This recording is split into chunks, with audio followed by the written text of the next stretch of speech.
I'm gonna get another hit of coffee. Oh, good.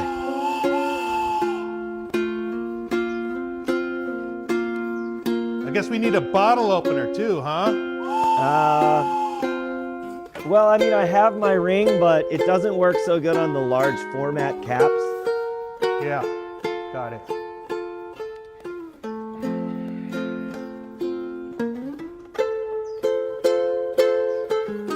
Seems to be a lot here, so let's just kill it.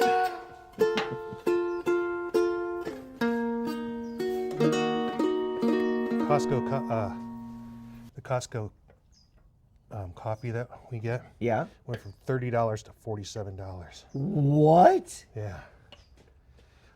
A 50% increase? Yeah. Damn. I mean, I know all of the problems with coffee right now. It's not a problem with the coffee, it's a problem with the tariff. Well, it's also a problem with the coffee because of climate change and them being able to grow coffee in fewer places. And also, there's a coffee fungus that has hit many of the areas. That's the tariff. I'm not a tariff denier, Rob. I'm saying there are many factors, including tariffs, that are affecting the price of coffee. Because all those things you said would be a gradual increase, but they have been holding them back because they know that the big tariff is the thing that's literally going to change the price dramatically. So, Yeah. and this is Costco. It's a wholesaler that has the ability to say, we're going to change the blend. Yeah. Or, Sure. it's not Not some a single origin. Yeah, it's not some mom and pop going, like we can't get enough beans out of our fields, like it's different. Yeah. So I normally would have released something on Wednesday night. Today's Thursday of beer week. But I said if we get a chance to get together, let's recap a few things, and talk a little bit about beer week and the Strong Beer Festival. And then you're going to go to DC, so that you might be able to record things, but we can't, necessarily guarantee we'll get something out on time. So then I will release the Marc Garthwaite episode that I recorded in Madison. Marc, one of the big brains behind Great Taste of the Midwest. Right. And he talks a little bit about the festival and some of the legal challenges in the past, and then kind of where he left things once he got out of the loop with the Wisconsin Brewers Guild and the challenges ahead. So that's that. But you have DC, and you're going to be there during the State of the Union, so there'll be lots of distractions. Tell me about your proposed week as I enjoy my coffee and my Tim Hortons stolen mugware. Well, the Brewers Association does Hillclimb each year, where they invite brewers, brewery owners, and the guild members to join for a one-day push to talk to a whole bunch of representatives about issues in the industry and small businesses overall, because we are all small businesses and we want to make sure that the needs of small businesses are constantly in the mind of our legislators. So this year they did a little different thing. First, they moved it from June to February. Right. In June, we were running up to, in the past, a situation where we're talking to them right before they went on a pretty relatively long break. In February, that is not something that we have to deal with. They also added a leadership seminar for brewery owners, which has had great response, and they had to move their venue because there was too many people that are going to be there, which is amazing. That's great. I wish I could go to that.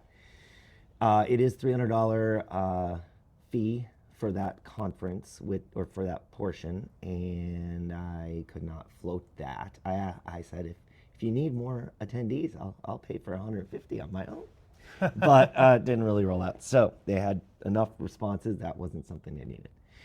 Then that's Tuesday. This is designed for brewery owners. Designed for brewery owners and brewery leaders, because not everyone that leads a brewery owns it, but yes. Sure. Okay. Our Hillclimb is on Wednesday, so we'll get up nice and early, have some coffee. They'll do a little talking, and we will go to the Capitol, take a picture, and then head to our meetings that day. I do not know what those meetings are yet. Usually we get the packet on that morning and we get to see where we're going. I do have some other scheduling things, so I requested mine early. I might get that today. We'll see. Right. They might still be setting up meetings on Monday and Tuesday. They often do, and Yes. as you know, sometimes you'll catch some in the hallway and take care of business, and then you can reschedule Right. somebody else, and it's a lot of work, and it should be noted that I think we're on our third legislative BA. I don't know what they call it, manager, Yeah. chief Coordinator chief lobbyist in as many years, right? in 2 years. Yeah. Yeah. Oh, that's right, because we were moving this one up. Yeah. So, interesting. And is this the agenda, the platform more or less the same? USPS, tariff relief. We don't know. Yeah. Yes, that. Okay. I mean, here is the thing about the Hillclimb. It's not necessarily about what message you're trying to get out this year. It's that you are in contact with your legislators on a regular basis, and that, Oh, I know. Yeah. I mean, I'm not explaining it to you, Rob. Yeah. I'm explaining it to them. That you want to still have your presence and your industry recognized in the offices. Whether you have a specific goal or not Right. is kind of secondary to we're here, here's what we're doing, here's who we represent, and here's how you can help us and how we can help you. It's kind of like sometimes the thinking with festivals is your absence is more noted than your presence. That could be it. I think there are so many industries that come to these legislators that Would you like some of my beer, or would you like your own? I'll have some here, sure. So there's a little splash. That's We're great. drinking out of 2000, I don't know, 8, 9 era Sam Adams special glasses. But these aren't Sam Adams, are they? They are they have Came off. yeah, because California was so worried about lead-based paints, which I guess that's cool. That they started to rub off, Yeah. come off, and in fact, I think a lot of people who were enamored with the glassware, they just gave these out. They shipped them to homebrew clubs, and Yep. I probably had like 12 at one point. CBC, there was just stacks of boxes. Right. There were homebrewers that figured out if you use Star Sand on them, it comes right That off. comes right off. Very nice. And I was like, I left it on. I was like, Sam Adams, the company, has given me more than I have I've purchased from them. Sure. I buy one occasionally, but Yeah. they sent me glassware. We got free hops. Remember that? Sure. So, anyway, sorry. So we're going to meet with our legislators Wednesday. Oh, Tuesday night is the State of the Union. So I don't know what Wednesday is going to look like. It could be just a hot mess, depending on what is spoken Right. in that speech. So that's a thing. There could be protests. There could be counter protests. And then Wednesday might just be everyone running around like chickens with their heads cut off, or I don't even know. Right. Right. So we'll see how that rolls. And then on Thursday is a guild conference. So all the guild leaders get together, and there are 6 different topics which different Right. executive directors will be speaking about to share their knowledge with other guild leaders. And then Friday I come home. Yeah.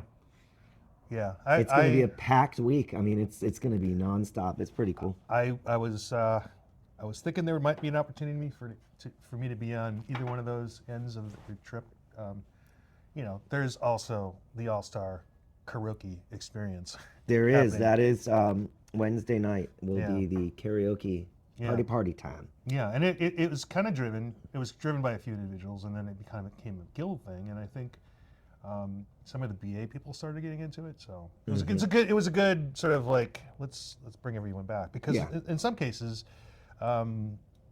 everybody goes their separate ways, and no one has a chance to decompress and and reconnect, right? So, Yeah, and a lot of times those BA board members who are there and other brewery owners are getting back to work. Like Wednesday afternoon, they might be flying out, especially East Coast people, Right. might be flying out and going home immediately after their talk. So it gives an opportunity and something to do and get together with everybody. From our last episode, we were just leading into strong beer, and Arizona Strong.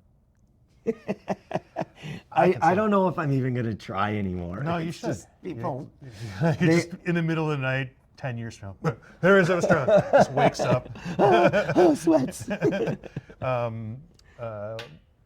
Someone asked me how I felt about it, and I was like, well, I'm enjoying myself as I normally do. And it was the case that I ended up talking to somebody for 45 minutes without a beer, just Yeah. catching up.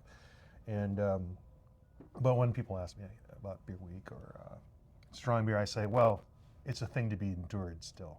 And you could take that two different ways. Like in years past, it's been so overwhelming, and so you had to be there. You had to do these things. You wanted to do these things. You wanted to go. Oh, I got to wake up and watch people do the beer mile, or I got to, Go to the super VIP breakfast. Yeah. So yeah, let's talk about it. Well, would you want to give your strong beer impressions? Without. I mean, operations, it was perfect. Seems seamless. Like I didn't notice any hiccups. Yeah, we had our VIP pickup on Friday that went smashingly, well attended, plenty of breweries. Everyone, I asked them to bring 3 or 4 cases. I don't think anyone left with more than half a case. People, our friends at Verka May's Fruit Juices was over the moon about the Friday event and also Saturday. Like, he was so thrilled to be able to meet all those people and get his product to them. Right.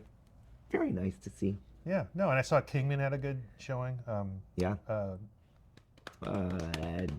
Ricky Cricket. Sorry. I wanted to say Dirty Doe, but I don't know why. Yeah, they had a good experience, and it's nice to see some the not Metro Phoenix More remote. Yeah, showing up for breweries be that there, yeah. extra little piece. For sure. I was told that the VIP line was cleared in 2 minutes, so that's good. Seems right. They did the security at the entrance to the corral instead of at the entrance to the event. Right. Which was the big holdup in the past. Yeah. I think they did that last year too. But it really makes a It's big like difference. they do it once in a while and then they forget. Yeah. And you got to just, The express line for VIP, the people who had their wristbands the night before, dude, that just went right in. I know. I mean, awesome. It was great. It was great. Our new activations, the mariachi. You know what? You know who didn't show up?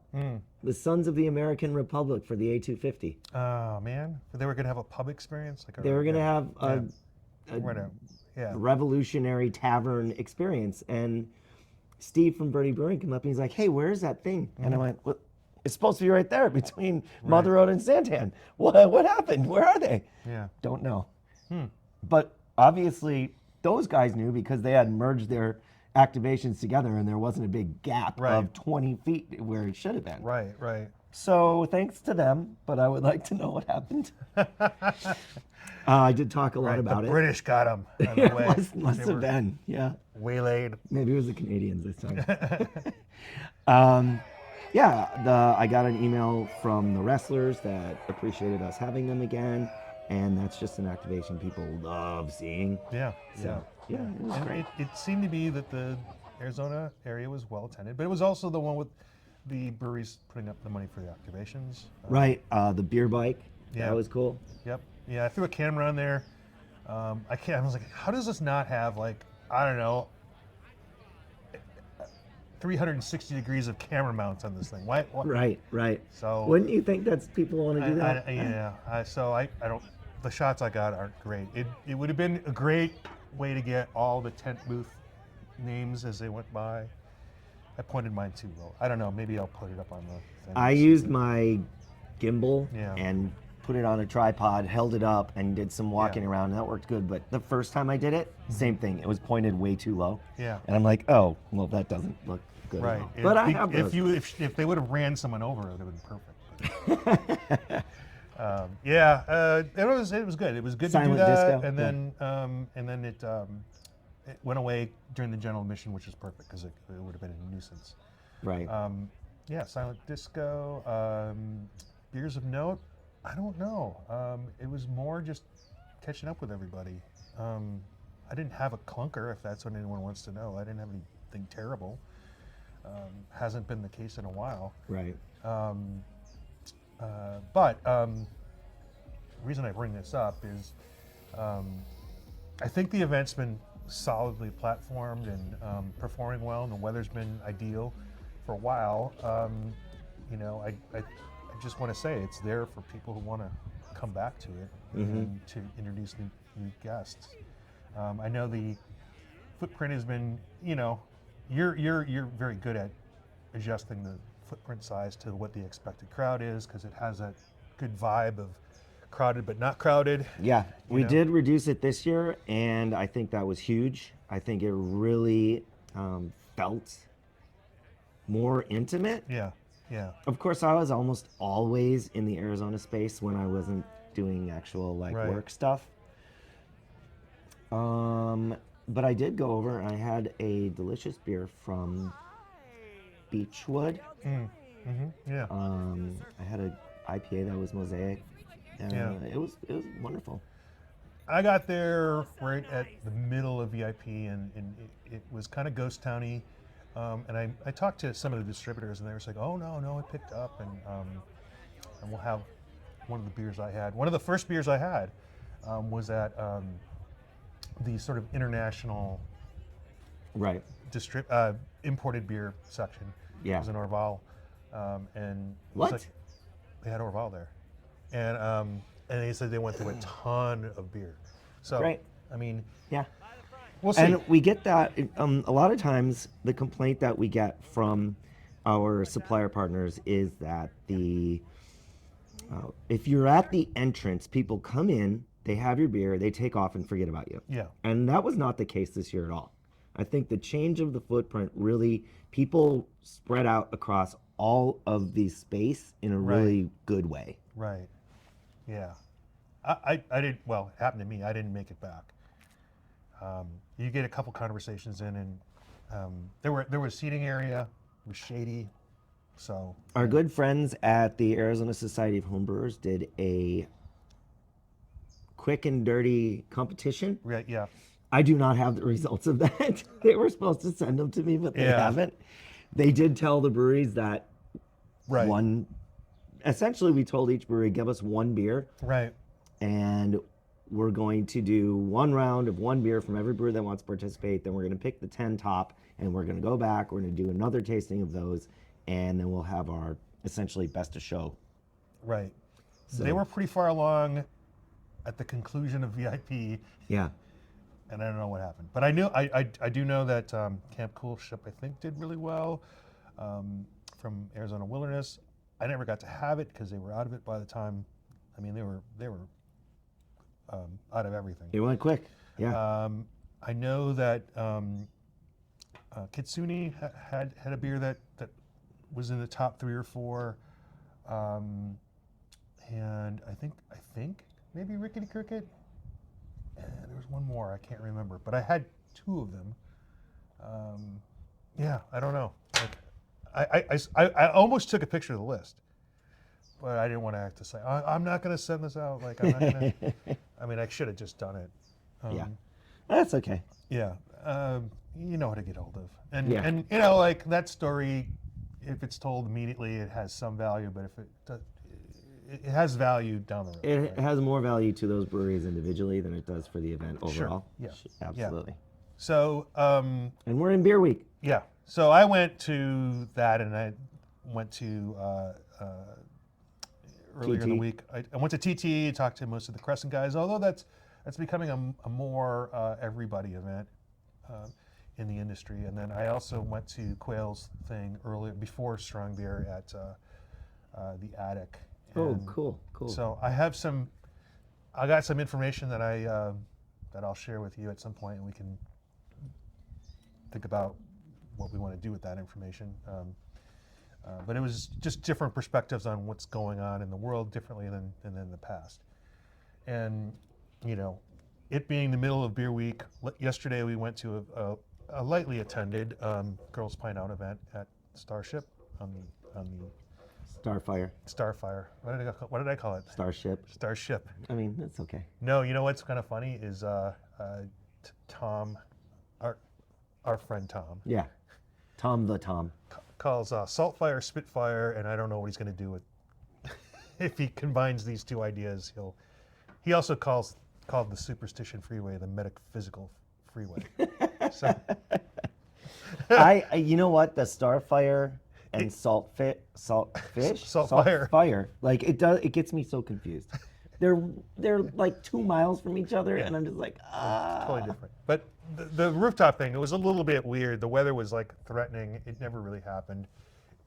We got rained on. A little. We got misted on, Yeah. but the clouds were bad. The wind was significant. Well, we could have went under the deck, and they had crazy amounts of heaters. And crazy amounts of staffing. Yeah. Like they really went all out. It was their first beer event know. at the space. Yeah. So It was nice. it was But very nice. there is a marked difference between this beer week and weeks in the past. And You know what we should do while Take a we're break. on this subject? What? No, we should tell them what Starfire is. Oh, yeah. So Starfire is a nano brewery on the top floor of the Tempe Friendship Village Retirement Community. Yes. It's not the first, by the way. It's the first in Phoenix, not the first in Arizona. Of retirement communities? Oh, you mean like ranch house? Yeah. That's not exactly. No, That's a giant neighborhood. This is a little. no, it is a retirement community. Okay. Do you have to be 55 to be there at ranch house? I think so. Yeah. Ranch house. I think so. I don't know. Whatever. It is pretty cool though. Yeah. Yeah. And they have a beautiful setup. The restaurant's gorgeous, and the beers are great. Tyler makes some really wild beers, like super smoothie, fruity things, and lots of food-infused beers. And it's crazy seeing an 82-year-old grandma sit at the bar and say, "Can I have a pint of blood of my enemies?" Like, it is wild, but it's pretty fun. Yeah, I would just say that it definitely defies expectations. Yes, for sure. And if you get an opportunity to go there, you might be disappointed in that the hours that you think they're open, they're not open. Right. So just prepared to have a backup plan. Yeah.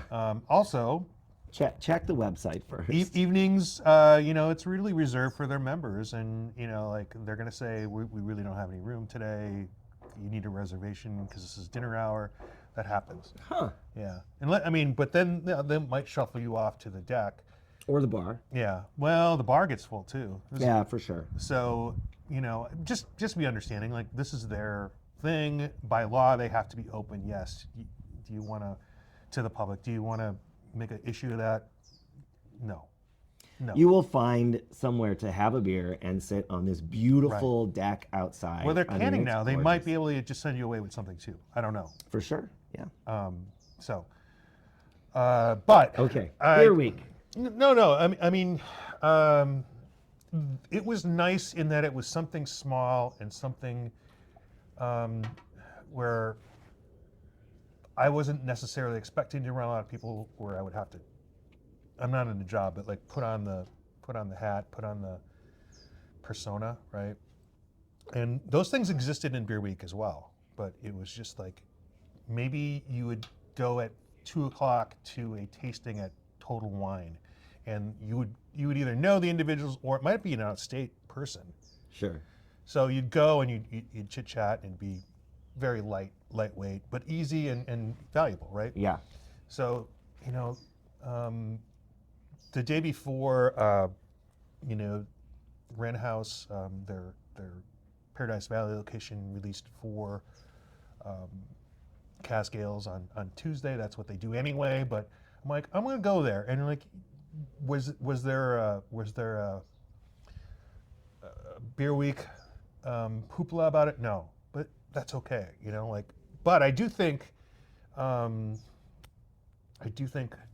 lot of these businesses need to put their heads together and figure out how to communicate better with each other and coordinate these things. They were all very upset when it went 10 days, and I said, this is so we don't step on each other, because there's only one Thursday, Friday, Saturday, and it got stacked up, and then the limited number of consumers were overwhelmed by the number of options. Right, and people would go to 3 or 4 Thursday events, and like, are you getting everything out of that you think you're getting out of it? And it was also, let's be honest, especially in the craft beer bars, it was, you know, floated by a lot of distributors who would send their reps out, and you know, that those days are over. So it needs a rethink. But well, I want it to be like also small for small things, you know, like the targeted. Thing that is the conundrum is, although breweries didn't put their events on the Beer Week calendar as much as I wish they would have, they were all doing tons of things for Beer Week. Yeah. So if you go to their social media, they've got a list of 5 things they're doing for Beer Week, which is a lot.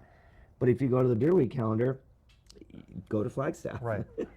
Yeah, no, because the town and Lumberyard, they're very good at sending it out. And here's the thing that hasn't dropped yet.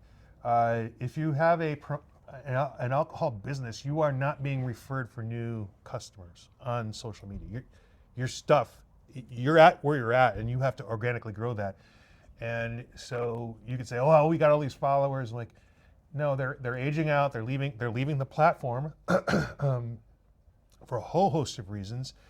There's bots. There are things. There are people who have an interest in making it look like you've got a lot of followers and all that stuff, but you are not getting new customers. Right. The algorithm is not sending a particular brewery's stuff to new people. They're not saying, hey, you like this, you should also like that. That is not happening any longer. Hasn't been for a while, but they've sent it to us as an organization. Right.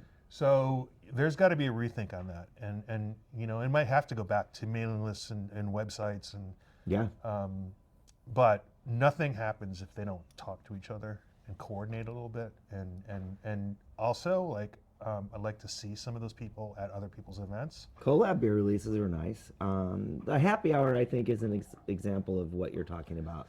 So we've done several happy hours. We have another one coming up in March, designed to get breweries together to just talk in an informal, nice afternoon way. Be there hour or two, zip out, no big deal. Those have not been well attended. Where in the past, our brewers would get done brewing and be like, oh, let's go to happy hour. There's going to be a bunch of my buddies there. Right. They go home. They have kids. They're older, just like us. Like, they're tired because they worked all freaking day, and now they don't really want to do beer right now. Right. They want to go, I don't know, whatever they do. Understood. So I think all those things kind of relate to each other in the same way. Right. Well, I mean... Or I could be totally wrong. But it's the younger generation's fault, right? We'll blame them. Let's have an Orval. Yeah, let's have an Orval. This is a very special Orval because I thought I was all done with my aged Orvals. Where am I? I've forgotten how to open a bottle with a bottle opener. It's a weird bottle opener, bro. This is an Orval from 2011. Oh boy. Very nice. In fact, it was November 17th, 2011. Okay. And I suggest that you should drink this before 10 years ago, 2016. It has a enjoy by date. They have a 5-year. Okay. They have a 5-year saying expiration date on that. 2011. Well, I think that's more about that is wild. The ability for its whole carbonation, right, than anything else. Because as you know, this is a still living beer, which it appears to have held quite well. Well, there's kind of bigger bubbles on it. Yeah, pretty good. Well, we'll see. Pretty we'll see if it good. has that bite. For a 15-year-old beer, that's not too shabby. 14 and a half. There's the date. I'm gonna do the that focus thing. All right, there's a little bit Okay, great. in there. So cheers.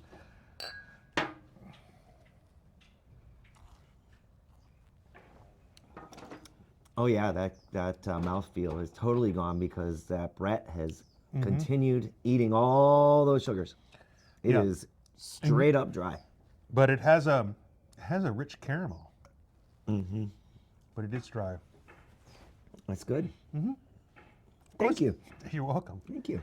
You're the guy that I would have it with here in Arizona. So, Thank you. but yeah, I just think it needs a. I think the elements are all there. There's clearly a desire, but I think in an effort to sort of like capture the audience, you're not capturing very much anymore. So there's got to be some thought on that. I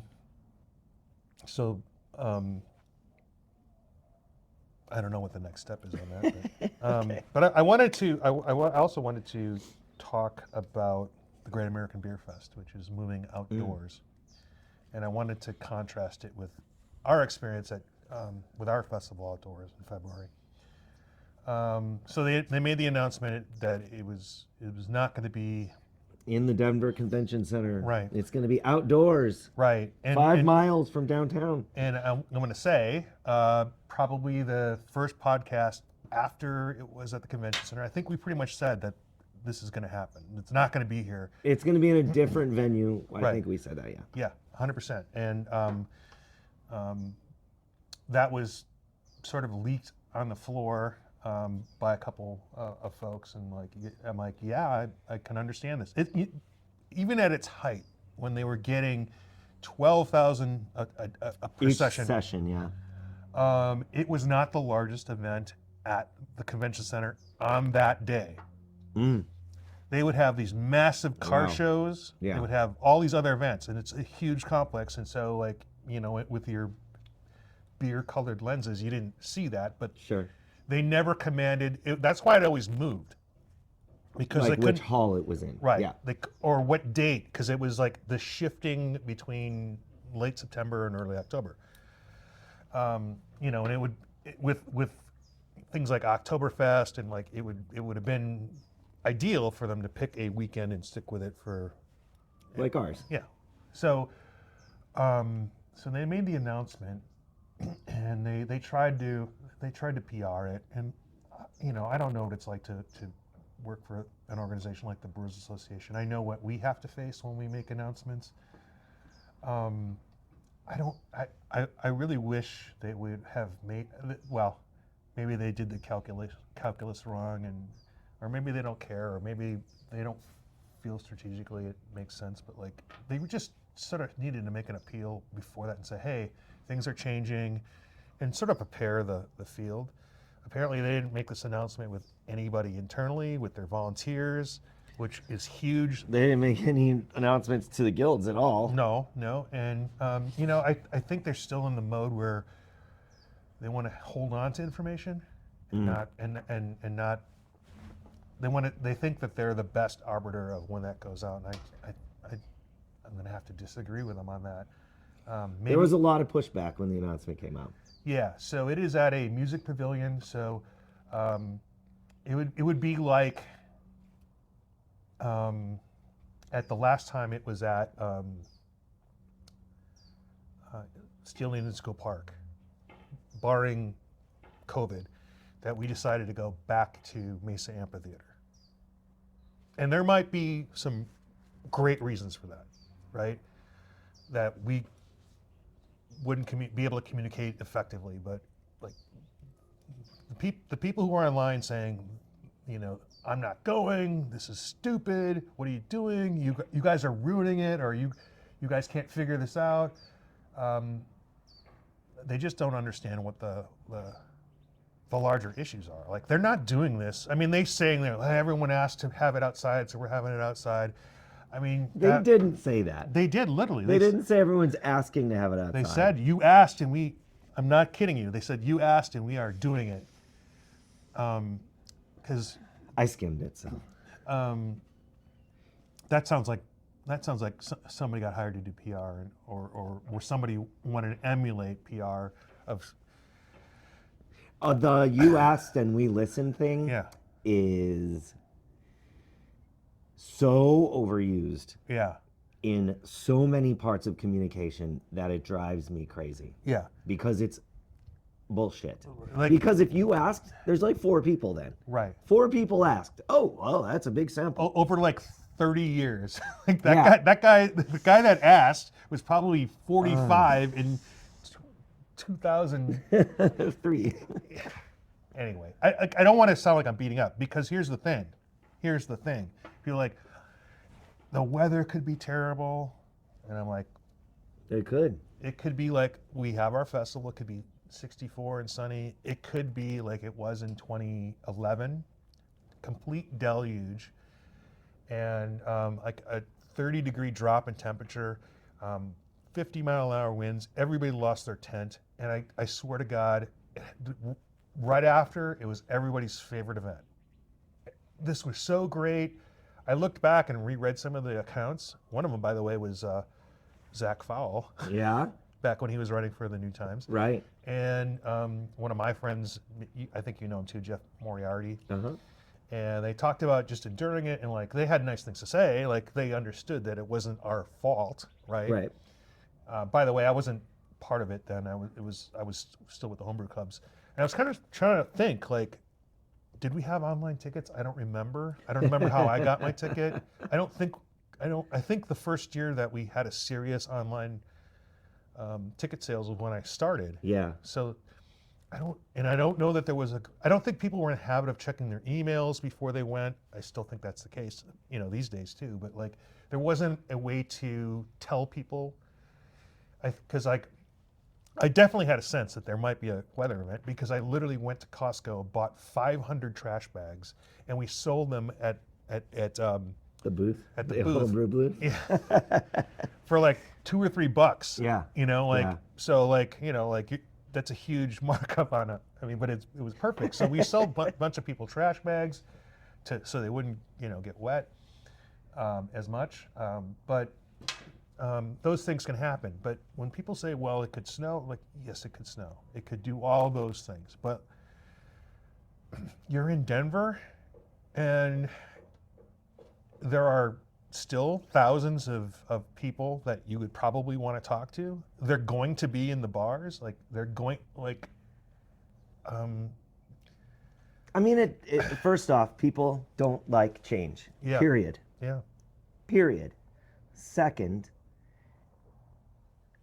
people think it's their festival, which means they Right. really enjoy it and they like it.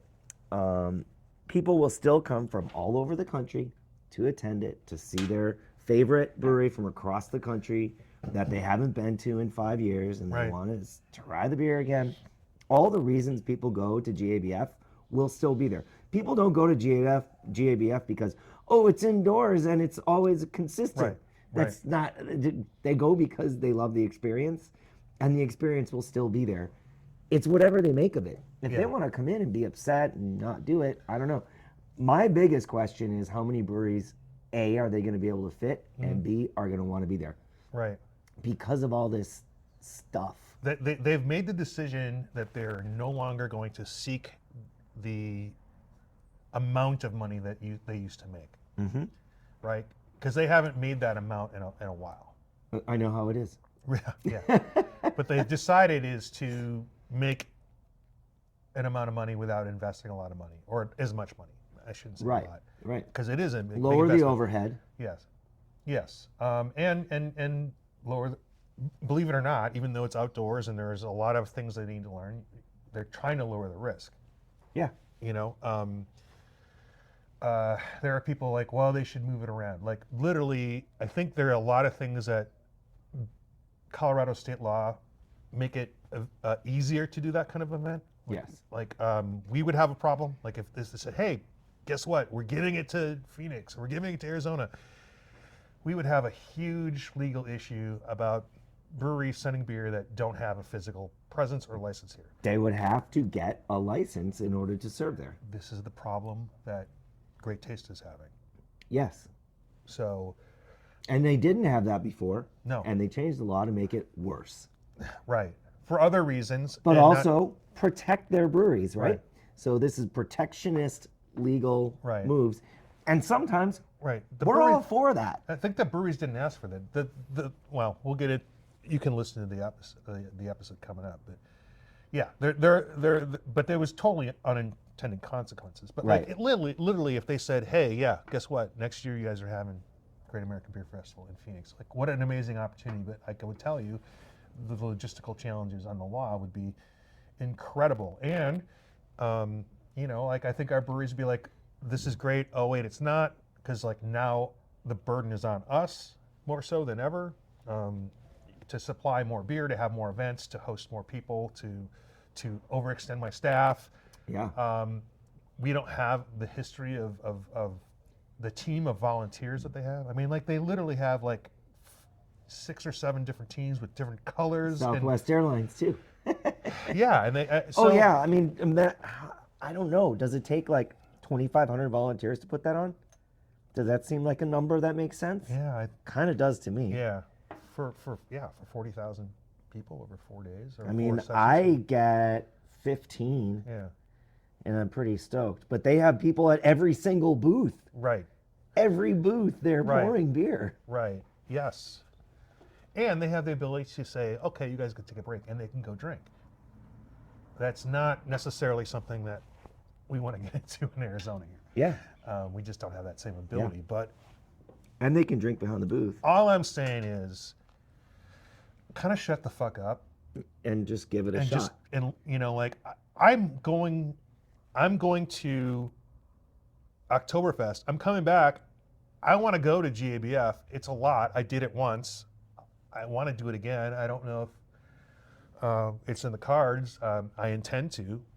I'm going there for the unexpected. I'm going there for, it did rain, but I got to sit in a tent, or we got into an Uber, and this is what we did.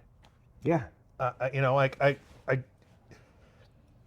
don't know that you could say that at a lot of other festivals. Like there is going to be a can-do attitude for everybody who shows up there, professional or otherwise. And so Right. like it could be very could be very much a wonderful fall-like conditions, even and like our festival was, and no drama, but a good time, but maybe something I wouldn't tell my friends about, that you have to go. Right.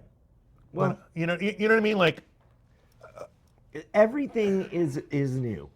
So like to assume it's going to be a bad time Yeah. is if you think it's going to be bad because of that, then you should probably reflect upon why they have to go through these measures. right. And there's never going to be another relocation of that to that size until Back to the conference center. Yeah. unless and until the rest of the industry rises to that occasion. They didn't just automatically have that festival. Right. They grew into it. And it was incredible growth of the industry. That time might not ever happen in our lifetime, right? But that's not to say it won't be enjoyable, great. It can't grow. We can't do the things. We can get back to 2010, 2012, parts of 2013. We can have that fun experience on a Tuesday afternoon, just going to have some samples, like from the original. I remember going to this is when I had a job. I'm like, I'm going to get out of lunch. I'm going to go to lunch. I went to the Total Wine on Camelback and talked to one of the original brewers for who made Blue Moon, right?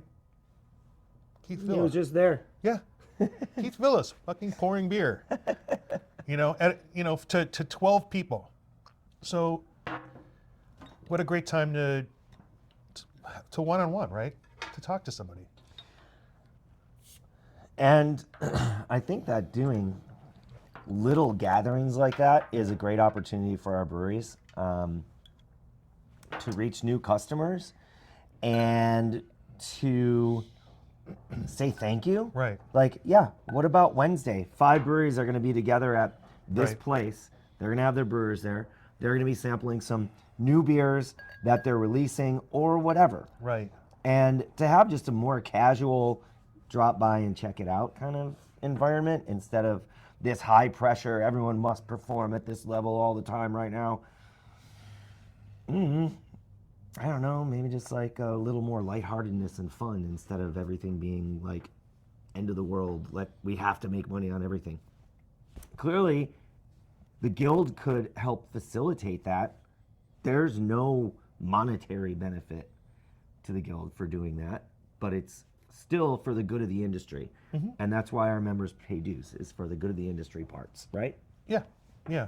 But I mean, as I've said, if it's just what you and I, we're having a Ponderosa Pinecone from Arizona Wilderness, which that one probably has a year on it. Lichtenheiner inspired sour beer brewed with smoked Ponderosa pine cones aged in peated Scotch barrels for 1 year.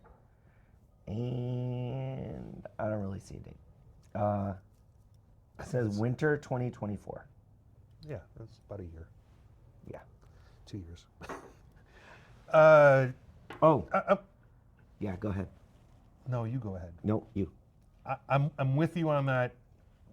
What the guild can offer, but if I've said this before, if it's just what you and I think of, and there's nobody organically, brewery-wise, supporting the idea, leading the charge after the idea, executing the idea, then it's just going to look like what we want, and not what the businesses want. And like, it's easy to say, well, they want this engagement, they want these things, but if they're relying on us to completely build the program, then it may work, but it's just going to be what we think it is, and not the many things that the businesses want. So Baja Beer Fest this year is not currently scheduled, which a lot of people have been asking, and I say, I have 3 board members in Tucson.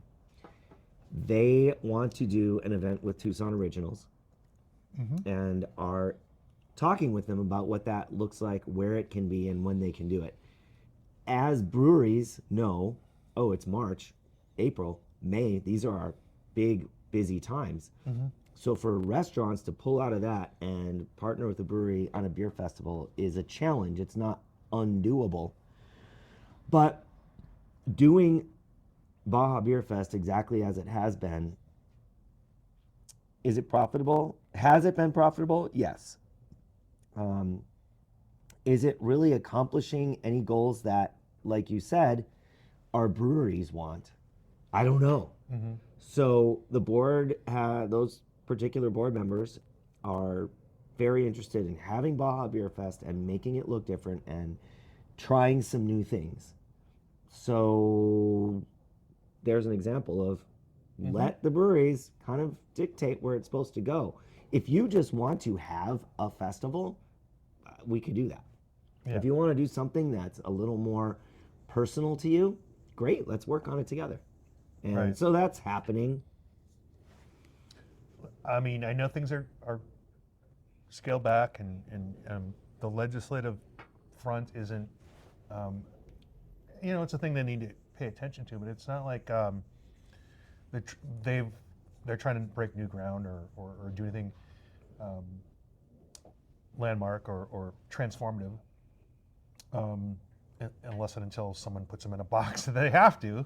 But just throw a number out there. Let's say, like, all right, if you want to have $100,000 budget and pay a professional and maybe some part-time and do these things, well then 100 breweries, $100,000, do the math, pay that, and then all of your events are office parties, or they're however you want to do it. Right.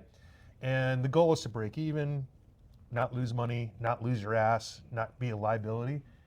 That's a model. That's a model that every other business trade organization uses. So again, things need a rethink. I'm just trying to be transparent about it. I think we always have. Like, the circumstances for the organizations across the country to be run Right. in the way they have was unique. It was literally because of the Great American Beer Festival. People saw the opportunity, Right. and it allowed almost every state to have a full-time or part-time director, all 50 states. At this point, I would say that there are only 7 or 8 states that can maintain that under the current model. There are 7 or 8 states that can maintain more than one Paid professional. paid professional. Yeah. Because And there are about 20 states who can maintain one full-time executive director, as far as I can tell. right. Because we've seen 4 states last year drop out of that club. Yeah. Yeah. Those states can maintain a director, but And the crazy thing, they have a lot more breweries than we can they do. have a? Yeah. No, I mean we're punching over our weight class for sure, but can they maintain? Can they build a career or a depth of transfer of the Knowledge, person, yeah. knowledge of the person? That's tough. Like I think, yeah, you can hire a ton of go-getters in their 20s and early 30s, but can you maintain that? I mean, how much turnover does the board want to deal with? Yeah. Like, do you want to hire a new person every Right. year, Right. or every other year? Because if you as the board have the bandwidth to do that, Right. you can do that. If you want to maintain what is essentially a point of contact for the entire industry that has knowledge and is able to talk about the industry in a, well, I don't want to say deep, but like a real way, then it's going to be a different thing. Okay, we're going to take a break now. Or we're gonna be done. I think Yeah, I mean, we could be done. we should be done because we're gonna hit the hour mark. I have, Oh my gosh, it's an hour already? Mm-hmm. Good job. Yeah. I mean, at some point, it's number of breweries, number of different towns within a state that can support an event. You know, and you know the whole reason we did a Flagstaff event is because we didn't have any Northern Arizona events, Right. and we heard about it. Like, hey, we keep coming into Phoenix. When are you guys going to come up here? When are you going to do this? And you know, did it make money up there? No, but did it do valuable things? 100%.